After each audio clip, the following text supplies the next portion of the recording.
andai kan tidak ada pelajaran, maka kita nggak tahu kalau Tuhan kita Allah itu kan ngawur sekali, tempat di buminya, makan rezekinya, kita menikmati fasilitasnya, tapi nggak tahu yang punya. Nah, sehingga di sini kadang orang-orang humanis protes, masa orang-orang kafir yang amal nggak diterima Allah, agama ini kok kayak sadis sih? Sebetulnya bukan gitu cara pandang. Bagaimana diterima sementara mengamalkan harta yang tidak miliknya?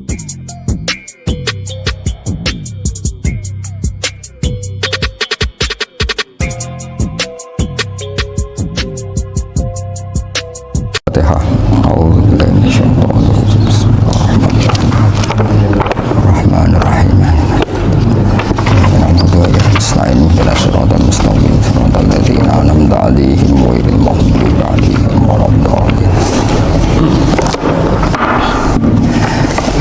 Ini ada beberapa kitab yang saya hadiahkan ke ini istilahnya PSG apa BG apa sama aja?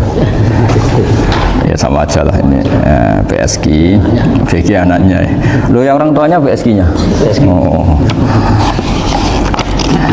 Jadi begini ya, tadi saya rembukan sama Pak Arifin musyawarah bahwa memang yang harus hidup itu ilmu. Ad-dunya mal'unah, mal'unun ma fiha illa aliman au muta'alliman wa mawalahu.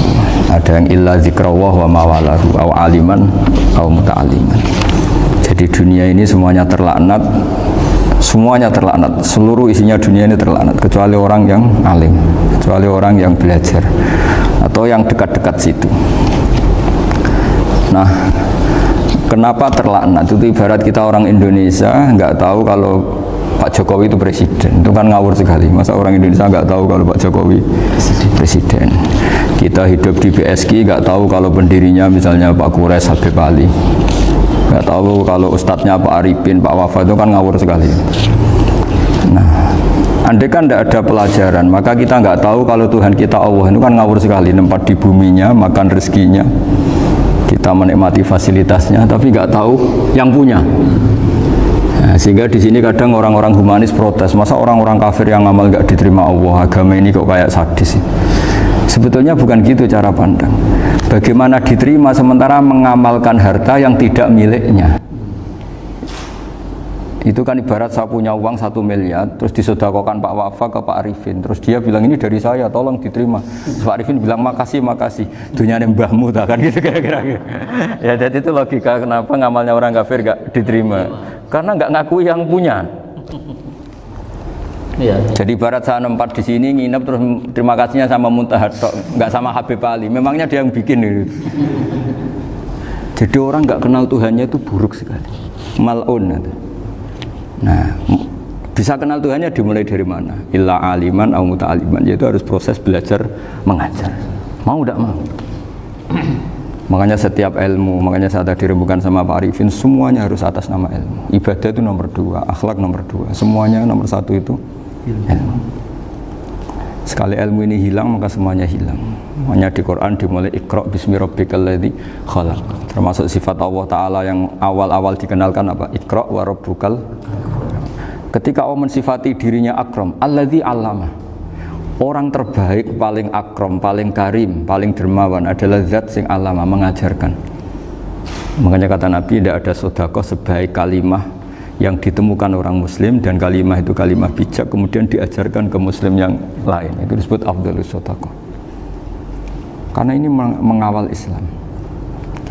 Jadi saya alhamdulillah semenjak kenal jenengan semua, entah berapa kitab saya selalu bawa ke sini supaya hubungan kita ini bil ilmi.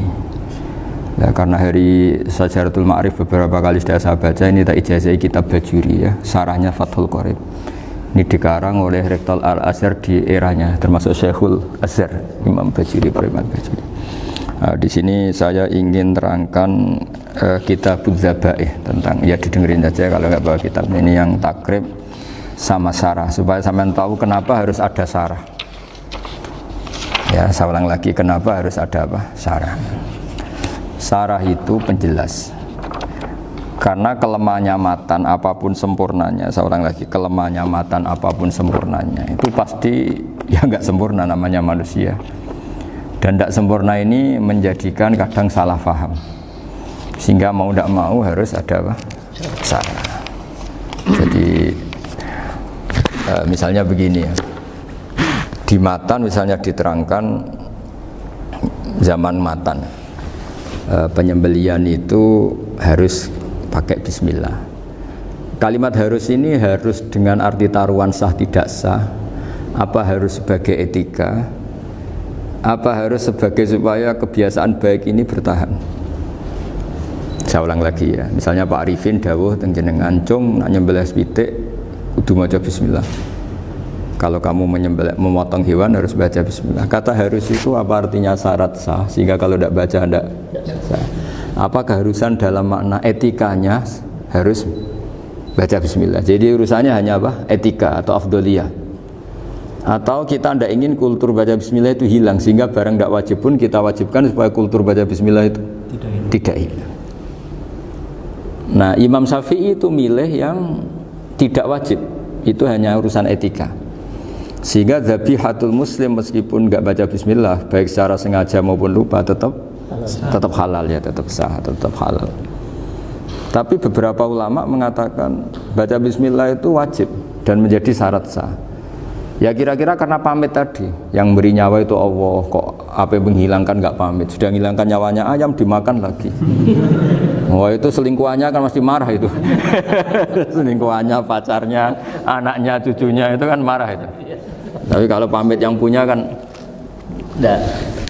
Coba kalau ayam cantik yang pas kamu sembelih itu lanangannya kan mangkel itu.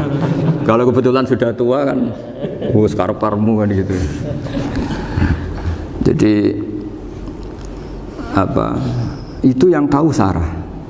Saya ulang lagi, yang tahu Sarah, karena ini sudah jelimet. Sudah jelimet. Sehingga enggak ada kitab matan yang induk kecuali disarain.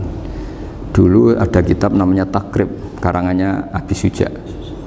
Terus disarai kecil sekali oleh Fathul Qorib, ya, oleh Ibnul Qasim Al-Huzi itu.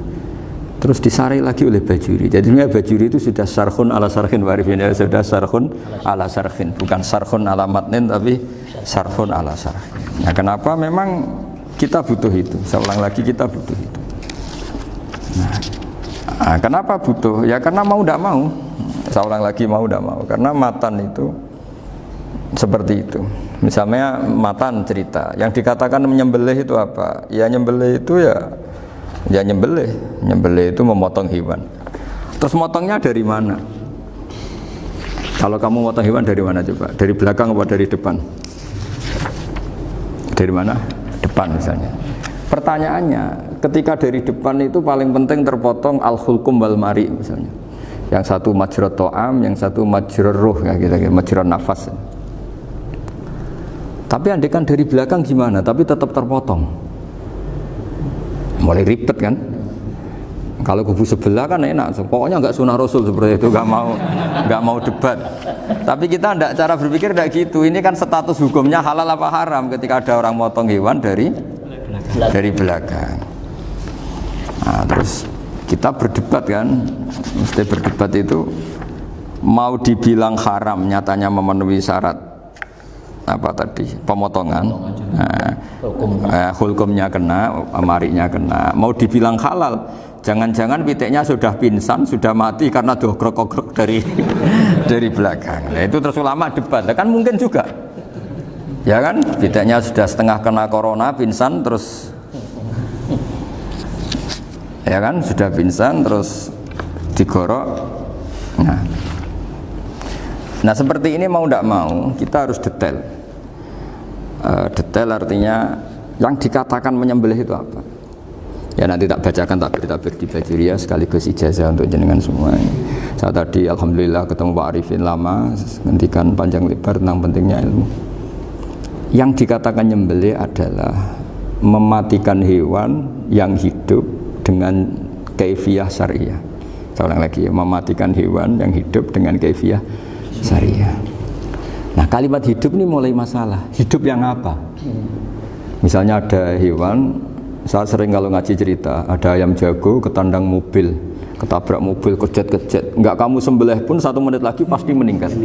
Ini kan hanya koordinasi prosedur saja. Karena prosedur ayam mati harus kejet-kejet, enggak boleh enggak langsung peletes mati, enggak boleh. Nah pertanyaannya ketika kejet-kejet ini kamu sembelih, Itu halal apa enggak? Wong andekan enggak disembelih juga sudah mati. Artinya enggak penyembelihan ini kan enggak memberi kontribusi pematian, tapi enggak ngefek. Ya. Makanya terus ada perdebatan. Ada hayatun mustaqirrah, ada hayatun ittirariyah, ada harokatu masbuh. Itu kalau enggak sarah enggak bisa. Lalu pertanyaan nakalnya begini. Saya itu betul pernah ngalami itu. Wayam jago itu kan mahal, apalagi kalau Bangkok kan. Saya pas jalan-jalan sama anak saya, sama jalan-jalan mau ke pasar itu di pertolongan tuwer mak. Gus iki halal ta ora? Kadang tanya orang awam, halal kata saya gitu. Padahal andai kan tidak disembelih ya pasti mati. Suatu saat ada yang mengkonfirmasi lagi. Saya bilang kalau kiai ya tidak pantas makan ayam gitu, tapi kalau kamu tidak kiai ya pantas saja. Daripada rata halal lo geremeng eman kan ribet. Nah sebetulnya itu dalam mazhab Syafi'i itu tidak halal karena dia sudah tidak punya hayatun mustaqirrah. Karena tadi setengah menit lagi atau 1 menit lagi pasti mati. Kan dia belum mati karena koordinasi Israel saja, tetap yang nyambil itu. Tetap kan nggak segampang itu kan, tetap prosedur apa? Jalankan SOP. SOP-nya harus ada. Nggak boleh mati selonang-selonang itu, nggak boleh. Tetap ada SOP kata Pak Arifin ada SOP. Beliau kalau sama saya bisa guyon kalau. Nah, tapi misalnya nanti pertanyaan, tapi dalam mazhab Maliki itu diabaikan, hayat mustaqirrah, hayat ittirariyah, hayat itu diabaikan. Cara berpikir Imam Malik lebih matematis. Kalau nggak disembelih itu matinya berapa menit? 1 menit lagi. Gara-gara disembelih dia mati sekarang. Berarti eksekutornya ya peso itu. Ya berarti peso itu memenuhi kriteria mematikan sesuatu yang masih hidup, hewan yang hidup dengan cara syar'i. Jadi andai kan ada rapat malaikat, matinya karena apa coba? Karena peso apa karena kecelakaan? Karena peso. Ya kan? Karena kalau nggak tanpa peso nunggu 1 menit, gara-gara disembelih langsung terjadi sekarang. Nah karena hukum halal ini yang menarik dan menguntungkan. Di bab ini orang jadi Malikiyah semua. Mana maksud saya? Jadi kita ini sebetulnya Syafi'i pecundang gitu. Syafi'i partai politik. Jadi kalau sedang tidak menguntungkan ya tidak. Kata siapa kita Syafi'i banget? Tidak juga itu. Ya, jadi karena tadi ya kalau pada level apa? Pada level perdebatan ulama itu ada tadi ya, ada seperti itu, ada hayatun mustaqirrah, ada hayatun ittirariyah, ada harokatul masbuh. Jadi tak baca ya supaya dapat barokahnya ulama ya. Jadi tak baca redaksinya. Ini di halaman, terus kitab ini saya tinggal sebagai amal saya, keluarga saya, sebagai penghormatan saya sama Habib Ali, Habib Qures, Habib Hussein semuanya, Pak Arifin dan Bismillahirrahmanirrahim. Wa'lam. Ini halaman 562, ikutnya bab kitab ahkami sayyidi wa dzabai. Ya jadi nanti yang apa, mungkin kalau beda halaman cari di babnya apa, kalau beda halaman cari di babnya. Karena kadang beda halaman warifnya. Kalau cetakan sekarang engkak-engkak. Beda penerbit, beda. Iya, kadang beda juz bareng. Kayak Ikhya sekarang tuh sampai 6 juz. Zaman kita ngaji kan 4 ya. Sekarang ada yang 6, ada yang ribet cetakan sekarang ya. Di atas ada 10. Satu Ikhya itu. Hurufnya dibesarin. Ikhya biaya. Iya, ada yang satu. Karena ngerti ya, zaman akhir paling sudah agak buta huruf. Saya tuh dulu punya guru terakhum sudah sepuh. Itu baca gini nggak bisa, Pak. Jadi kalau di kelas harus dituliskan pakai spidol. Mulang Minhajul Abidin. Sudah sepuh sekali. Kalau ngajar itu nggak bisa jalan, udah pakai becak. Itu yang nulis agak kurang ajar. Nulis CD ben cepet bar. Jadi kadang itu apa itu? Beliau masih semangat, tulisannya habis. Loh kok sentek jeng. Terus ya wes ya. Jadi nulisnya di HVS baru dulu. Ya cepat selesai. Iya. Nah kalau beliau pakai kitab sudah enggak berso itu. Anak-anak wah nulisnya sidik benang bar. Ribet. Saya ulang lagi ya. Jadi yang mau saya baca tadi itu logika fikih ya. Fikih itu berpikir ya. Di mana-mana namanya menyembelih itu apa? Dari hidup dimatikan dengan kaifiyah syariah. Kaifiyah syariah ini tidak boleh kamu nyontohkan harus disembelih, keliru juga. Karena untuk hewan yang berat atau hewan liar cukup dipanah asal ma'an harodama yang bisa ngalirkan apa? Darah. Jadi makanya saya umumkan bikaifiatin syariah Pak Arifinnya kan tidak harus motong kan bentuknya. Kalau hewan liar kan atau sapi kurban liar kan, sapi kurban ucul liar kan boleh dipanah, boleh macam-macam. Nah kalau tembak bisa diperdebatkan karena ada unsur api Pak Arifin. Jadi bisa debat. Meskipun ada yang bilang boleh tapi bisa debat lagi kan? Karena ada unsur apa? Api Pak Arifin. Iya. Tapi ini saya cerita umumnya bikaifiatin syariah. Nah, karena kalimat hewan hidup, ada kalimat hidup. Hidup yang apa kan pertanyaannya? Hidup yang sudah kejet-kejet, misalnya sudah koma, udah kena corona, disentak istrinya itu. Apalagi ayamnya menyaksikan pasangannya diselingkuhi, wah itu sudah stroke itu dia. Itu. Nah itu. Makanya kalau orang suka macam-macam itu kayak ayam makanya itu. Saya baca ya. Bismillahirrahmanirrahim. Wa'lam annahu yujadu fi ibaratihim hayatun mustaqirrah, hayatun mustamirrah, harakatu madhbuh. Wa yuqalu aisyu madhbuhin. Wal farqu bainaha annal hayata al mustaqirrah yakunu ma'aha ibsarun bi ikhtiyarin wa nutqun bi ikhtiyarin wa harakatun ikhtiyariyah. Wal hayat al mustamirah ya allati tastamiru ila khurujir ruh minal jasad. Wa harakatul masbuh ya allati la yabqa maha ibsarun bi ikhtiyarin wala nutqun bi ikhtiyarin wala harakatu ikhtiyariyah. Bal yakun maha ibsar wa nutqun wa harakatun ittirariyah ini. Wa ba'duhum farraqa bainahuma. Sampai saat terus ini. Jadi ini perbedaan-perbedaan pandangan ulama. Nah, Imam Malik itu mengabaikan semua istilah itu. Sing penting pas mbok sembelih iku kecelok urip, cara wong Jawa iku kecelok urip. Cek hayat mustaqirrah, cek ittirariyah, cek harakatu masbuh, pokoknya kecelok urip. Ane kecelok urip bisa dibilang masih hidup. Karena kalau bisa dibilang masih hidup, kamu sembelih tetap nanti rapat malaikat kira-kira gitu. Ini matinya karena apa? Karena kecelakaan. Oh, kalau kecelakaan 1 menit lagi matinya dong. Tapi kan matinya sekarang ya karena disembelih. Nah tadi saya bilang sebenarnya mazhab Syafi'i itu tidak seperti itu. Karena Imam Malik menghalalkan, biasanya penggemarnya lebih banyak. Di bab bongso halal itu kan penggemarnya masih banyak. Tapi ya sudahlah, itu masih ahli sunnah karena salah satu dari mazhab 4. Tapi logikanya juga masuk. Jadi kita bukan sekedar taklid ke Imam Malik. Tapi kalau kita ikhtiyat ikut Imam Syafi'i ya monggo. Karena mungkin secara medis karena mengalami seperti itu mungkin tingkat kesehatannya apanya sudah ya sudah lah, yang penting makanya terus orang Jawa pinter nak PTE jago ya halal, nak cilik enggak lah. Itu kan ibarat perdebatan antara kepiting sama yuyu. Yang menghalalkan kepiting itu mengharamkan yuyu, tahu yuyu yang kecil di sawah ya. Tak tanya kenapa yuyu halal, karena amfibi Gus, bisa hidup di dua alam. Memangnya kepiting enggak? Oh beda.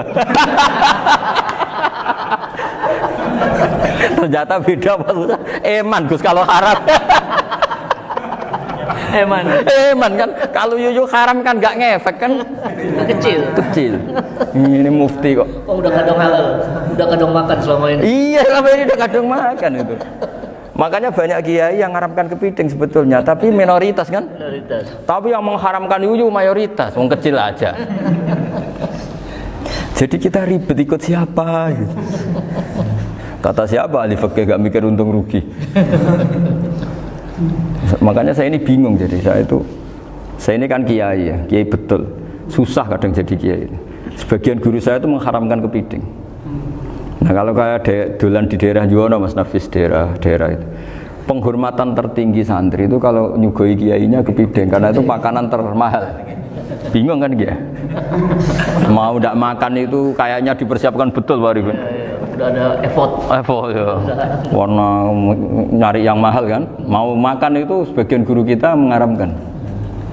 Akhirnya ya ada darurat tadi. Makan sekadarnya. Kalau saya habis 3 pasti israf. Kalau habis 1 prosedur hormat yang nyugui. Itu susahnya jadi kiai. Kalau kamu kan tidak kiai, mumpung gratis. Enaknya gak jadi kiai kan itu Mas. Pertimbangannya mumpung gratis. Sudah gitu masih mun dibutuh mawon, makai dibutuh mawon. Oh digawa tenan. Tapi sebetulnya ada sisi naif dari yang bilang halal tadi.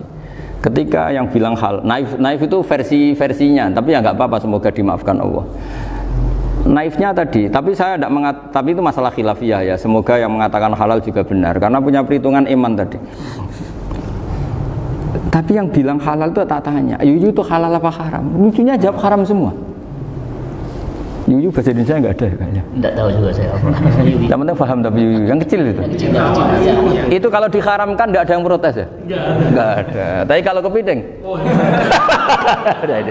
Ini pakai model apa?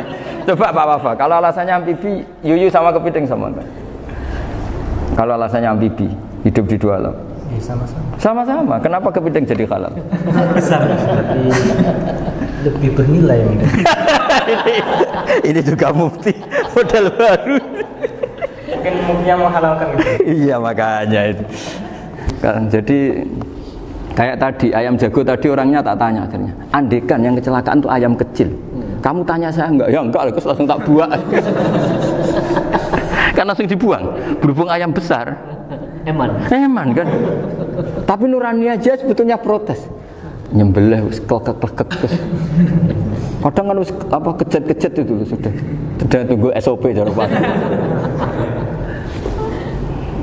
Ya tapi apapun itu ini ilmu harus didengar ya supaya sampean tahu ya, ada hayat mustaqirroh, ada hayat mustamirroh, ada hayat ittiroriyah, paling enggak kita ngerti lah. Karena nanti di bab B ya nyun sewu di bab apa B itu ya nanti enggak sahnya karena apa? Tidak mutamawal. Misalnya saya punya utang sama Pak Arifin ayam jago, tak bayar dengan jago yang mengalami kehidupan sudah seperti itu kan tidak sah. Meskipun itu hidup tapi sudah tidak hayat yang mustamirrah, tidak normal. Jadi ilmu itu apapun tidak cocok kita karena beda mazhab misalnya, tetap sebagai apa? Ilmu.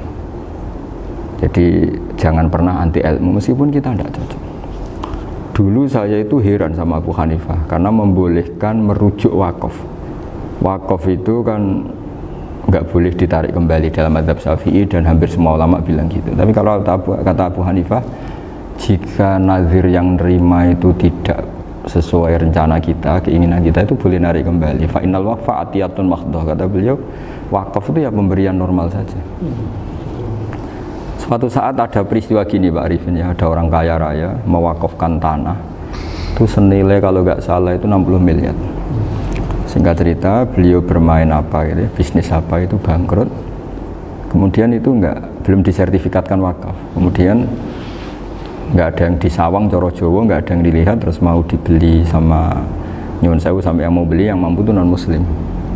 Singkat cerita ada orang kaya muslim yang mau beli itu tapi ada problem karena itu wakaf. Tapi kalau nggak dibeli itu malah dibeli non muslim. Tanya saya, akhirnya saya jawab nggak apa-apa dibeli saja, ngikuti mazhab Abu Hanifah. Karena kalau mazhab Syafi'i itu nggak sah semua pembeliannya. Tapi apa artinya mazhab kalau kita berpikir nggak sah tapi yang jual melakukan? Nah itu yang nggak dipikirkan oleh orang-orang fikih yang di Menara Gading. Apa gunanya kita bilang nggak sah tapi yang punya tanah tadi tetap menjual karena tidak mengindahkan hukum itu, mau apa coba? Makanya saya bilang bagi tentang Gus itu nggak ada kaulnya dalam mazhab Syafi'i. Saya bilang kamu mengharamkan itu tidak ada gunanya karena itu tetap dilakukan. Jadi kita pertimbangannya ndak itu, daripada dikuasai situ mendingan kita. Betul. Nah itu sisi-sisi fikih. Makanya ini kita ngaji fikih tidak segampang itu memberi fatwa karena pertimbangannya banyak Pak. Tidak hitam putih. Tidak hitam putih gitu maksud saya, ini cerita. Jadi nanti kamu ngerti. Jadi mau apa coba? Itu kan ibarat gini. Hukumnya kita ngajar perempuan itu masalah sebetulnya secara karena itu ajnabiyah. Tapi fikih mentoleransi li ajli ta'lim karena untuk belajar enggak apa-apa. Kalau sudah jadi fakta itu ribet. Dia maunya belajar sama kamu dan sekali kamu tidak mau belajar ke yang lain yang potensi menyesatkan. Jadi fikihnya bukan masalah nazar lagi, sudah penyelamatan. Ribet kan kalau sudah begitu. Saya punya kenangan yang menurut saya itu harus jadi trauma. Siapapun harus jadi trauma. Ini cerita sedikit. Ini masih ngaji fikih, pertimbangan. Ada orang itu sangat khusyuk Pak Arifin. Sangat khusyuknya di rumahnya Pak Wafa itu nggak ada TV, nggak ada motor, nggak ada apa saja. Ketika anaknya berkembang agak dewasa, itu pertama naik motor itu ya utang jasa sama kawan-kawannya. Pertama dia ngelihat nikmati TV ya dari kawan-kawannya. Corong Jawa mbek tanggane lah. Padahal orang tuanya ini protektif justru karena banyak tanggane sing ndak pati Islami lah. Ya mereka orang Islam tapi ya enggak sholat, enggak apa. Singkat cerita orang tuanya ini datang ke rumah saya nangis hari. Nangis Gus, sekarang saya ikrar bahwa mazhab abah jenengan Kiai Nur Salim, bapak saya itu mazhab jenengan itu lebih hebat timbang mazhab kula. Nangis dia. Dulu saya itu agak menyalahkan Kiai Nur Salim jenengan karena longgar di rumah ada TV, ada motor. Terus dia cerita. Nah karena anaknya ini pertama bisa naik motor, untuk anak ABG ini kan jasa yang luar biasa. Karena dia butuh sekali bisa naik motor, dipinjemin. Akhirnya walhasil anaknya ini nyon saya merantau ke Jakarta kemana? Akhirnya lam yusolli wa lam yasum. Padahal anaknya ya kiai kampung. Terus tak ceritain. Terus akhirnya dia tanya, kenapa sih Gus jenengan sama abah kok longgar gitu sama anak? Terus tak ceritani gini Pak Arifin, menurut ilmu al-insan abdul ihsan, manusia itu budaknya kebaikan. Karena utang jasanya sama anak ini, ya dia akan ainut anak ini. Sementara kenangannya baik jenengan mbok amui. Tidak boleh. Dia baru ngakui ya Gus saya itu nyun sewu hanya khusyuk tapi kurang ilmu. Tadi dia hanya berdasar khusyuk. Bocah kok main delok TV kan pikirannya hanya gitu. Ini cerita ilmu, saya bukan menjustifikasi manapun, ini kan cerita ilmu Pak Arifin ya. Jadi semuanya itu ada hitung-hitungannya. Coba kalau kita terlalu stakung be anak pertama naik motor jasanya orang nggak sholat ya, pertama roh TV jasanya orang nggak sholat. Coba terikatnya anak ini sama kita apa sama orang itu? Sama orang itu. Bayangkan kalau umur ABG, kalau umur sak pari pun Pak Wafah ini nafsu astagfirullah kan. Iku cok tuwa nome ya ora. Gaya tok, bareng tua udah khusus itu gaya tok. Aslinya nome padha wae. Ya saya sama-sama semua. Cuma saya akan lebih jujur dari biasa. Jadi orang itu harus ngitung gitu. Itu kenapa Mbah Mun tuh kiai alim alama. Setahu saya dalamnya ada TV. Putra-putra ini lihat TV. Meskipun kita tidak mungkiri negatifnya TV, kita nggak mungkiri Pak Arifin ya. Tapi tadi ketika anak-anak ABG itu pertama lihat TV jasanya tonggoni. Kalau kebetulan tanggane wong soleh nggak masalah ya. Kalau enggak, itu nangis ke rumah saya itu ya. Nyesel dia. Tapi saya bilang gini, ini jenengan tiang soleh, mesti anak jenengan suatu saat kembali. Coba pola jenengan harus rubah. Ya, ini hebatnya Nabi. Ketika Sayyidah Aisyah masih kecil, minta diperlihatkan Li'bul Habasyah. Itu ya diturutin kan masyhur itu. Kayak apa Nabi? Karena kalau nggak diturutin, pasti Sayyidah Aisyah akan ngidolakan mainan yang lain yang di luaran sana malah. Itu karena Nabi punya kearifan tadi. Jadi ini kan ilmu, lagi-lagi ilmu. Jadi yang semua itu harus dibaca dengan ilmu. Makanya kata Nabi, ad-dunya mal'unatun mal'unun fiha illa dzikrawah wa ma'alahu aw aliman aw muta'alliman. Karena dunia ini hanya bisa dibaca dengan ilmu. Yang diridhai Allah maksud saya hanya bisa saya itu banyak kenal menteri, kenal pejabat. Tapi saya tidak pernah melihat itu sebagai pejabat. Melihatnya itu orang yang ingin belajar agama. Karena sekali salah melihat, yang hidup itu tamaknya Pak Arifin. Yang hidup kan tamaknya.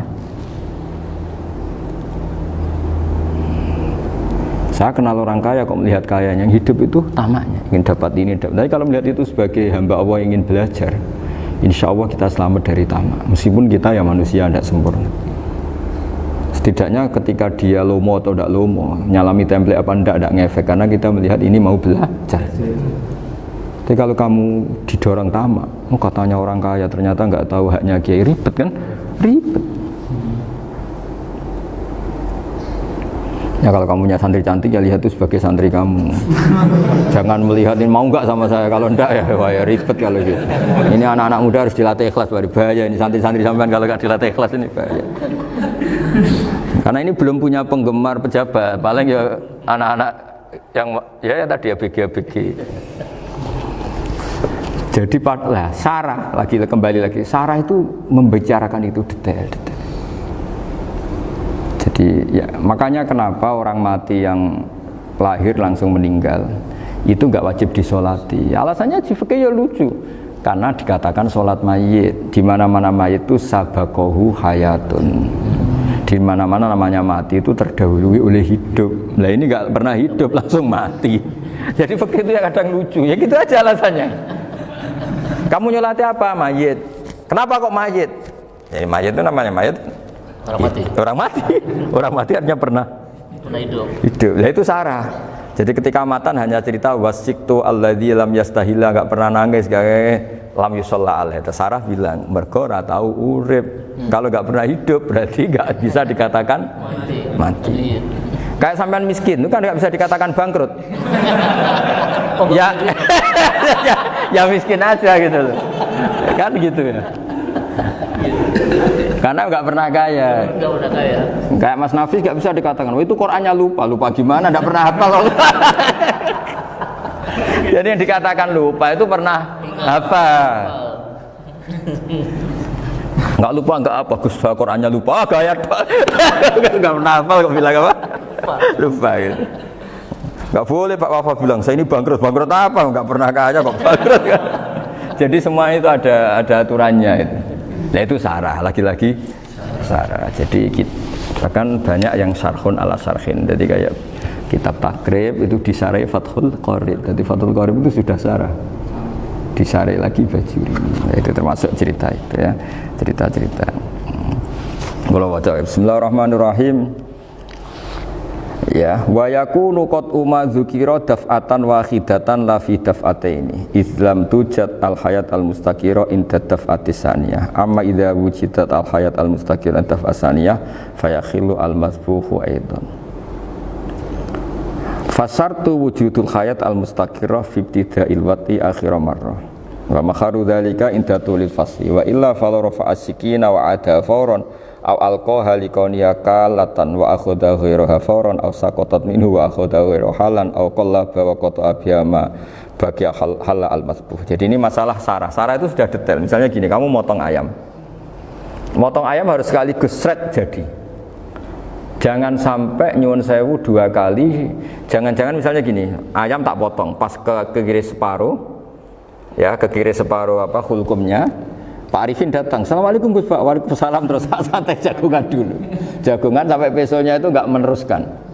Bareng-bareng balik salam, ingat lagi loh ayam saya ini. Ketika saya meneruskan ini, potensi ayam ini sudah mati atau sudah hidup yang ini masih mazhab Syafi'i loh ya. Atau sudah hidup yang sudah tidak normal. Artinya apa? Penyembelian kedua yang mengeksekusi tadi sebenarnya mengeksekusi barang mati.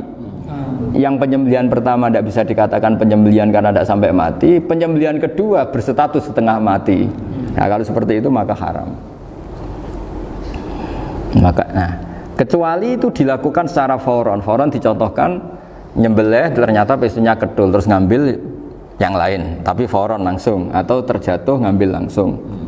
Ya itu boleh karena ditoleransi. Tapi kalau kalam ajnabi kata tadi omongan Pak Arifin. Seperti Pak Arifin, alhamdulillah sehat. Jaminan mau rawuh. Dari ayamnya asem mana? Ini harus sebar. Ini orang ngawur betul.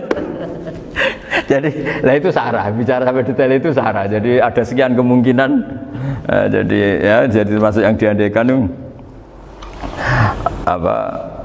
Nah, hayat mustaqirah itu batasnya yakunu maha ibsorun bi ikhtiyarin wa nutkun bi ikhtiyarin wa harakatun ikhtiyariyah. Hayat mustaqirah itu kalau dia betok-betok itu ya karena karepnya. Maksudnya gini, gamane cara roh pitik wedok engkek yo cek karepe dhewe. Cara dia melihat peso itu karepe ya masih lari. Jadi misalnya ada ayam. Ayam kita sembelih baru luka sedikit. Belum sampai andaikan dibiarin ya mungkin suatu saat sembuh, luka. Terus melihat kamu lari ketakutan karena kamu dianggap gladiator, killer lah. Lah itu berarti punya hayat mustaqirah. Tapi sudah kalau kamu sembelih karek ngeriwit, roh kowe wis ra wedi. Ya kan? Mau demo ya sudah enggak berkutik, ya dia berarti tidak punya hayat mustaqirah gitu. Ya batasannya itu Joro. Nah, dalam mazhab Syafi'i, syarat sahnya penyembelihan harus hewan itu punya hayat mustaqirah. Nah ini sarah ya, jadi sarah itu lebih jelimet. Nah makanya kenapa tidak boleh nyembelih pakai yang tumpul Mas Nafis? Takutnya ayamnya itu ngalami dohtoh, atau kok ditekek. Jadi misalnya sama nyembelih pakai peso tumpul, ini kini ketekek, takut. Kan dia misalnya ayamnya jantungan, roh peso wis sedruk kan, udah gitu ketekek. Nah itu mati dulu pasti itu. Siksa. Jadi pas diongok-ongok dia sudah mati. Jadi nanti kalau di akhirat sepertinya saya sudah mati loh, ngawur. Wah apalagi nganggo keris naga sasra. Wah itu sudah gereng sakti kan diginikin tok sudah mati kan. Makanya bahaya nyembelih pakai keris-keris sakti karena sebelum terpotong sudah mati saking saktinya apa? Keris itu misalnya gitu. Baru nempel. Makanya nanti suatu saat ada pertanyaan ini, boleh enggak nyembelih ayam orang yang rainya itu sangat? Wah itu haram, kena. Oh itu mesti mati dulu. Kumisen tatonan apa? Iya kayak algojo. Ayamnya jenis apa? Stroke ya? Jenis penakut. Pas mau disembelih gitu. Tidak mati. Jadi hati-hati ya nyembelih ayam. Jadi kalau orang kampung Pak Arifin ya, orang kampung mudin kampung. Mungkin kalau orang kota sudah nyuwun sewu enggak peduli. Kalau orang kampung itu apa itu Pak Arifin? Kalau nyembelih jago itu sampai apa itu? Ilatnya dikeluarin dulu. Oh iya. Apa ya? Iya karena takutnya katanya beberapa yang kaget itu kelek apa? Ketelan. Iya ketelan ya. Ya itu ya ada kearifan gitu tapi ya terlalu ya menyiksa ayam. Tapi memang potensi katanya Pak Arifin. Katanya yang ahli-ahli itu ya. Jadi kalau dia jago ya mau disembelih saking takutnya itu. Kalau orang Jawa kalau takut kan yang ngelek idu ya. Itu orang Jawa loh ya. Itu kalau orang takut kan kadang apa kayak nah ayam itu nak ketakut. Kadang ininya terus apa? Lidahnya masuk. Akhirnya pas disembelih ini nggak kena. Nah, makanya terus banyak mudin yang punya ikhtiar tadi. Pernah lihat Bapak yang ayam jago itu ilatnya dikeluarin.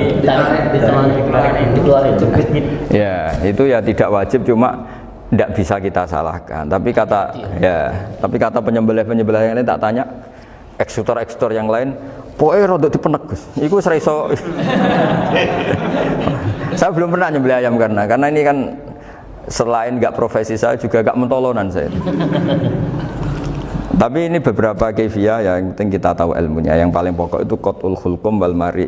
Ya kira-kira dalan sing dienggo nafas sama dienggo makanan tadi.